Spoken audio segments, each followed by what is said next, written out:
Nagelmakers, un nom prestigieux, volontiers associé au mot banque.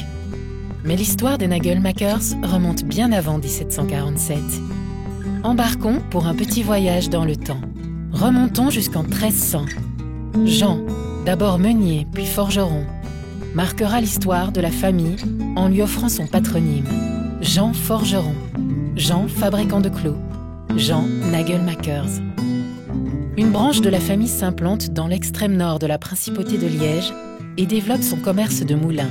Pierre y naît en 1705, dans cette petite maison d'Acheul, bâtie à côté de cette tour moyenâgeuse. D'abord meunier, comme ses prédécesseurs, Pierre amorce un virage important de l'histoire familiale. Doué pour les affaires, il fut le premier à s'intéresser au commerce bancaire, avec succès. En 1747, il fonde la banque Nagelmakers. Elle reste à ce jour la plus ancienne banque de Belgique. En 1765, l'aîné des fils de Pierre, Gérard, rachète les parts de ses frères et acquiert cette maison à Liège le 22 mai 1773. Cette maison sera pendant plus d'un siècle le siège de la banque Nagelmakers.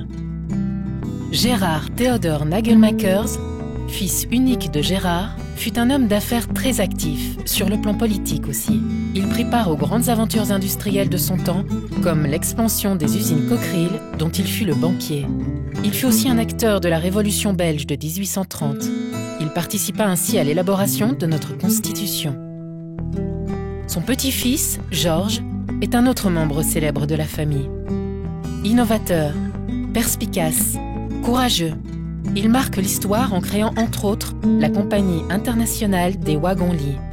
On lui doit la liaison ferroviaire Paris-Constantinople et le légendaire Orient Express. Et comme plusieurs de ses aïeux, il a côtoyé les grands de son temps. Le nom de la famille Nagelmakers est ainsi intimement lié à un grand nombre d'entreprises qui sont nées, se sont développées et ont prospéré sous leur impulsion.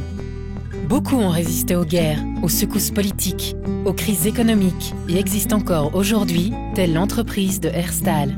Pierre, Gérard Théodore, Georges, un patronyme, une ligne de conduite. Faire de l'argent pour l'argent ne les a jamais tentés.